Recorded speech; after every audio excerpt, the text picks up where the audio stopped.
Hey guys, welcome to the channel. We are here with another informative video. So if you're planning on migrating to the UK, you're living in the UK and you are not informed, you're not educated on the proper way to parent your child to avoid your child being taken by social services, then this video is for you. I've had Mr. Olaleko on my channel previously where he talks about the reason most African parents are losing their kids to social services, and you guys left tons of questions in the comment section, and I felt like this video needs a follow-up video, and that's why we are here to elaborate more on the proper way, the right way, the acceptable way to parent your child, especially if you're not living in Africa, if you're living abroad, overseas. So let me introduce you my guest, Mr. Olaleko. Thank you very much. Good afternoon, good morning, good evening, wherever you are watching from. To all the followers, thank you for coming on this channel again. I am Olaleko Odede. I'm a community advocate and I'm happy to be the founder and CEO of Save the Woman. It's an African-led organization registered in England and Wales, and we are based in Middlesbrough.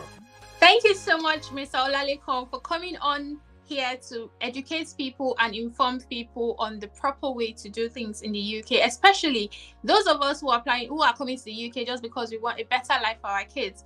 What value does it make at the end of the day we lose our kids to the system? So I mean, this video is here to educate you, inform you on the proper way, the right way, and also to help you learn the laws around child parenting in the UK so that you do not fall victim to doing the wrong thing and losing your child in the course of it. So this is going to be like a presentation, so I'm going to leave Mr. Olaleko to push you through, to guide you step-by-step process, give you all the information, know all the laws around parenting a child in the UK, especially Africans, because we do things differently back home, but here in the UK it's totally different. So let's get started. Thank you very much once again. Just for clarity, it's about parenting a global child. It's not limited to British or limited to being an African, because there's a United Convention on the Rights of the Child. And Article 1 says everyone under the age of 18 has all the rights in the convention.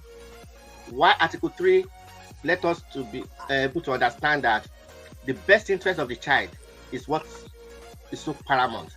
So the best interest of the child must be the top priority in any decision or action that affects the children. However, when you look at Article 9, it says separation from parents. Children must not be separated from their parents against their will, unless it is in the best interest. For example, if a parent is hurting or neglecting a child, then that children or that child must be separated. However, before they will separate that child, there are things that need to be done. So, for families that are migrating to England or to UK as a whole, let's look at the statistical data. What does it say? Nigerian-born person officially number 191,000 at the last census in 2011, and from that they have 4.8% of children with child protection plan, when the population of these African children is about 1.8%. You could see the margin, you could see the gap, and that's why we are very, very concerned, because the recent report says in about 2020 it was about 1.7 million that migrated, and that jumped from 990,000. And according to the British statistics, it shows that in 2019, the year before COVID struck, about 14,000 UK study and work visa were issued. And now, when you look at it now, there's about, is it 69% now increase? And at the same time, look at the skilled worker migrants. They are also migrating. So it's a very big concern. And that's why we said we need to kind of give us that basic knowledge. It's not the rules that we're going to talk about today. We just got, let's just give you the guide. That would take me to the Children Act 1989 and 2004. The Act is a United Kingdom Act of Parliament, which allocates the duties to local authority, courts, parents, and other agencies in the United Kingdom to ensure their children are safeguarded and their welfare is promoted.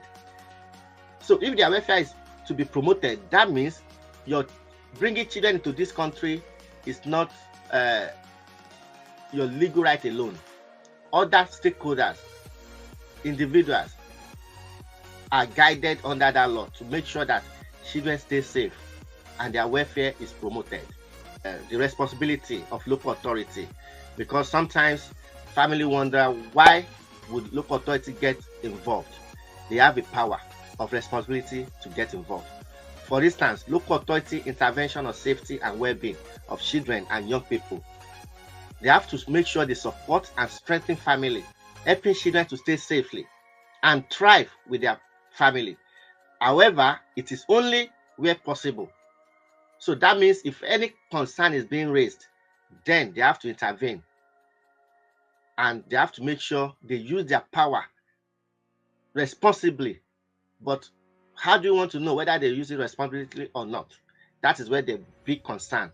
Because they have to balance the needs of protecting their children with the right to family life by avoiding the need to enter care system. Currently, there's a report that says England children's social care system is unfit for purpose. So if it's unfit for purpose, that means the system have to avoid taking children into care. So how do I mean? That means if there's a concern, they have to provide support. They have to understand what is the situation. How can we help this family? Probably they want to provide alternative short-term care. But if there is a concern of neglect, abuse, harm, that means they might say, oh no, we have to take children into care. So I have a question. Yes. So what are the things that might seem very simple or very not, that might mean nothing to the normal us Nigeria, that if you do it to your child in the UK, it might mean something big? Yeah, if for instance now, we have different categories why they need to take children into care. First, it could be abuse or neglect, disability, parent illness, but all these ones, it's very rare before you see them taking children to care. Over 63% of children that have child protection plan has to base on abuse or neglect. And that comes to your question, abuse or neglect. What do we count as abuse or neglect? That's the important thing. It could be physical abuse, it could be emotional abuse, it could be neglect or sexual abuse. Now, for instance, now there's this slide that came around March last year about ways smacking children in ways has now been banned. And even before that ways, Scotland has made this illegal. And they said it is illegal for you to smack, it is illegal for you to eat, it is illegal for you to slap. And sometimes you just say you tap a child, it might be with full force. And if that child, if there's emotional harm or even you scream at your child unnecessarily, it's a big concern. So for the question you asked, I will give you some instances, and that has to do with why those children are being taken to care. We have cases like that. For instance, a teaching assistant from a school made a referral that a 9-year-old daughter disclosed she had been hit with a bat for making a mess in the sewing room of her mom. Do you understand? Do you underline the word there? Hit with a bat. That bat is an instrument. Is forbidden. It's totally illegal for you to use instruments on a child. You might say that you didn't use instrument, you just use spatula, you just tap the child, and that child was taken to care. But as an African, that was a child from African community. Can I tell you something? That same child was taken into care because of that incident. But 3 years after, that same child was now she got to school appearing upset and very late to the school. She did not arrive until 1 p.m. What the child said, she said the foster carer had grabbed her that morning. But the foster carer denied, say grabbing her collar. But she said she just pulled her up. If it is an African community, you said you pulled the child up, it's a concern to them. But in fostering home, the foster parent pulled the child up, it's not a concern to them. And they said, the foster parent further said the child have a challenging behavior, and that morning was so difficult. This is the same parent, foster parent, that is getting paid to look after that child. But that parent that might be that child might be a single mom, out of stress, out of frustration. Maybe she did that thing. However, how do you correct that parent? How do you enlighten them that you should not do that? That's not acceptable. But they allow the foster parent to go for training and keep that child. But they cannot allow the pet parent to go for training. And that teaching assistant that even said a child made disclosure, in that same school, it was the headmistress, assistant headmistress of that school, that fostered that child with a partner. So if a concern is being raised, it depends on who raised the concern. And it also depends on who are the people that look into that referral. Probably it might be malicious referral. To portray the point, there's another instances. A family moved to UK around 2 months to that time. And there's this, they said the child has a challenging behavior, and they allow a resource worker to come to their house so that they can support that child to boost his self-esteem. Guess what? On the first appointment, take a walk with the child. They said the child cannot return back home because the child said mommy used to physically abuse him while he was in Nigeria.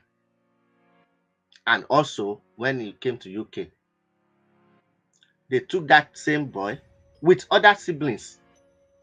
So what I want to ask, is it appropriate for school to question children? You know, school is a very supportive environment that you have to make sure a child is stable and they are trained on how to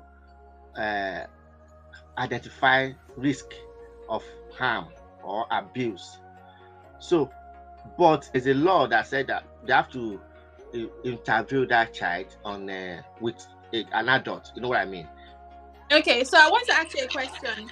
There's an article I read that there are some things that you might do to your child that would land you in jail as a parent. If you look at that slide that I just mentioned to you, they said this, they clarified that if you do that, it will apply to everyone. That they might arrest you. You might be charged with assault. And if you are charged with assault, then you have a criminal record. You understand what I mean? Because once they said something happened, there are process, policy, procedure. For instance, it's not just that they'll just jump into your house. No. If a concern is, it might not even be from school. Ordinarily, if a GP, you go to GP appointment, and they were asking some question from you yourself, whatever you say sometimes might call for a concern, safeguarding concern, and they have to refer to stakeholders or partners that are involved. Midwife can come to your house if you are pregnant, and through conversation, through discussion, they might pick up some words or some statement you made, and they use it against you. We have many occasions like that. It's rampant. They have many occasions like that. And if a concern is being raised, they're supposed to go through what we call a strategy meeting. In that strategy meeting, they will involve key stakeholders, health visitor, they will involve the school, they will involve the police, and the social worker might be there, will definitely be there. The team manager might be there if necessary. It is through that meeting they will discuss whether there's any risk or likely harm. For instance, one of the family that we supported, a child supposed to go for break during the break time, lunch time, and the child refused to go. And the teacher asked, "Hello, love, are you okay? Is everything okay? Why can't you go to play with your friends?" He said, "I don't want my clothes to get dirty." Guess what happened? the police, 2 police officers, 2 social workers visited the apartment of the parents. That the boy said, and from there they will start asking, did your mommy beat you? Did my mommy used to beat you? Did you love your mommy? Will you prefer another home? They ask questions from these children, and we have children that are ready to speak out now. But because of safeguarding issue, we try to protect them of outrageous things that's happening within the system. So if they raise that concern, it depends. So from that strategy meeting, it might lead to child protection plan conference. Okay. From there, if there's no concern, they might say, okay, should we do section 70 assessment? How best can we support this family? Or alternatively, if there's a concern, they might say section 47 inquiry investigation, and through that they will go to your GP as well. And from there, they might check their body whether there's any signs of mark, and if it's an unexplained mark, that can call for another concern. Okay, so I want to ask, like, what is the general advice you give those? Because the truth is, when you're coming to the UK, you're not taught, you're not educated, you're not even given parenting training. Be like, oh, since you're not a British person, you're not, come and take parenting class as the fact that you're new in the UK. Nothing like that is done. So most of us Africans with kids, we just use the style we are used to and be like, okay, this is how my mom trained me, or me self, let me train my child that way, you get. But we don't know that it is wrong to do that. So what are the things, like, you would advise someone with kids in the UK? What are the things for them to do, not to do? What are the things not to say? You know, the same way people are passionate to travel out, to migrate, I would say the same way you should be passionate about your children. And first thing is, you should have a willingness to learn and unlearn some parenting styles or upbringing. You cannot say, the way you are being brought up, you want to bring up your child again. This is the 21st century. There's a world of technology. So there are better ways to do things. And first of all, train yourself before you want to train a child.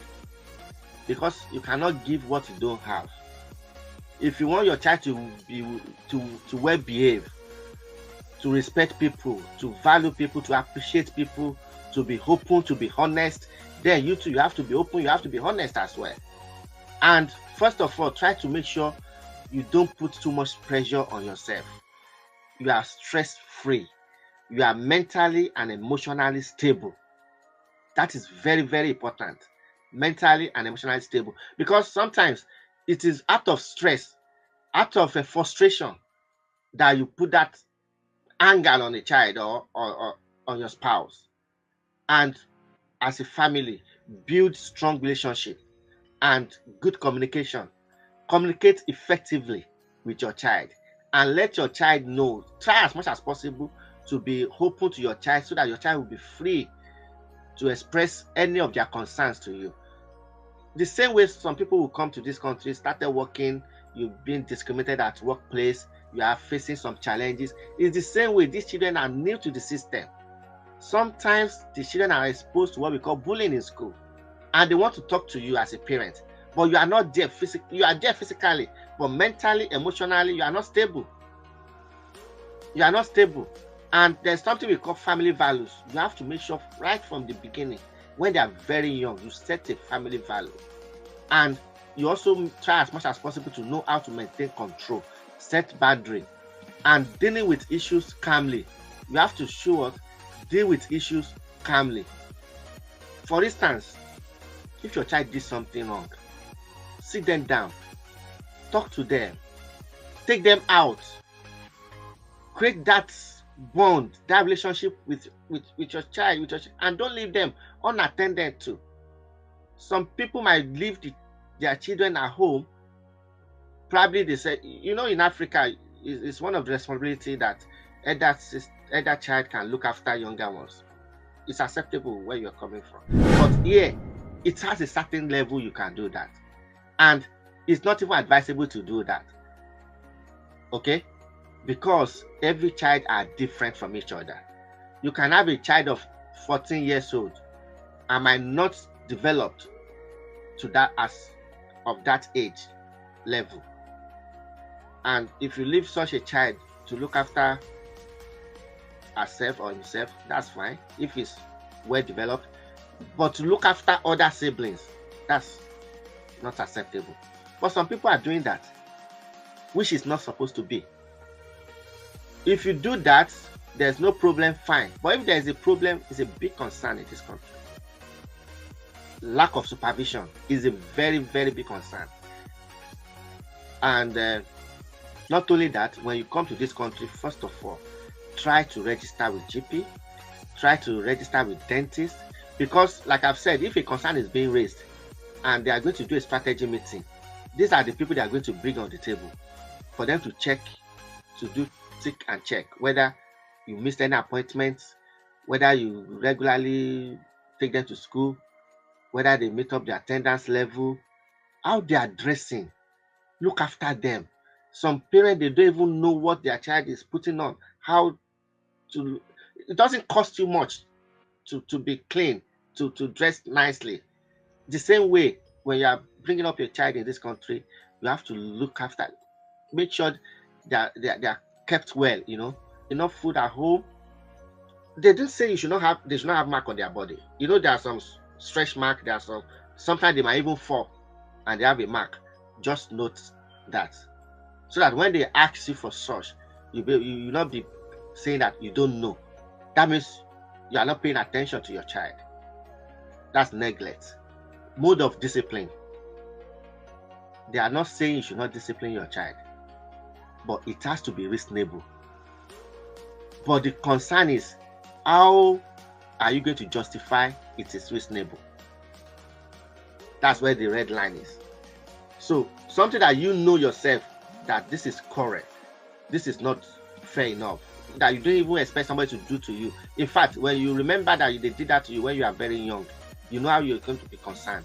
So the same way, you should not let your child to pass through that, because it's a traumatic experience for you to neglect your child or for you to subject your child to such abuse. And when they are not taking them to care, there are a lot of outcome that is not good enough, because once they go out to care, for them to come back to you is difficult. And not only that, when they come back to you eventually, it's more challenging. For instance, now we've been able to get over 25 children back to their family from care system, and we stop about 28 to 30 from going to care.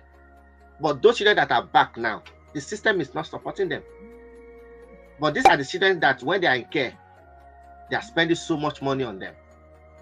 Thank you so much for this insightful video. Do you have any final words, any advice, anything that you did not really mention that you really want to talk about? Like your final advice to everyone watching this. So basically what I'm going to say to round up is that when the first parent came to us, what we did is to kind of advocate for her. At the end of the day, we said, okay, let's develop a course to put her through that course. And after she completed that course, we went back to court and we're able to justify and let the judge know that this parent has been able to learn something out of it. It's a new system about the regulations, about the law, about the conduct, and how to provide support and how to even speak out to ask for support. So through that course, she was able to get her children back. And there's one of this family that said, who said there wasn't a manual? I keep on saying there must be something out there. And taking this course has helped so much. It's like God answers your prayer. So that course is not about condemning you that you don't know how to parent. No. It's about providing guide. And even if a situation happens, if we don't pray for such to happen, but if it eventually happens, there must be a way you communicate with the system. There must be a way you deal with them, to go along with them. Otherwise, it will just be like struggle within the system. So we'll be able to empower you. So if you go on our YouTube, you can see some of the video. We put some of the courses free for you to watch there. However, there are some structured one that you need to enroll for. That will be charged, that will be paid for. And if you do that course, it will help. But what we are saying is that we are not condemning your parenting. Rather, what we are saying is how best can you support your child so that they will become a global child.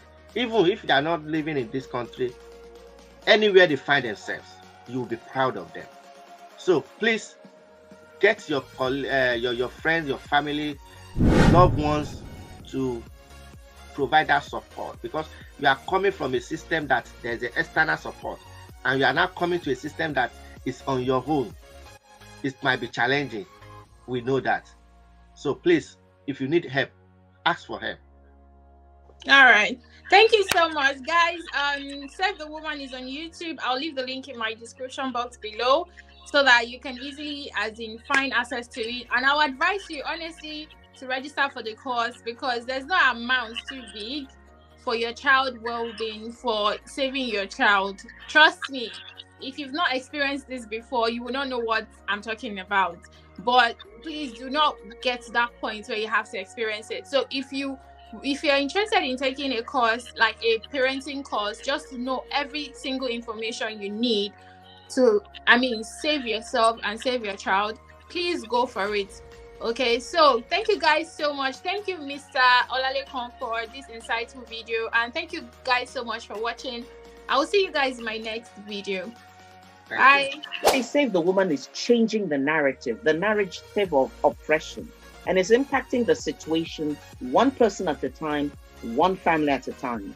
Because we decide this cannot go on. We cannot let our people be oppressed. But what we are doing is also taking responsibility by making sure that they are educated and they have the facts. Encourage us and empower us. And for example, Thurgood Marshall said, none of us got where we are solely by pulling ourselves by our bootstraps. We got here because somebody, a parent, a teacher, an Ivy League crony, or a few nuns, bent down and helped us pick up our boots.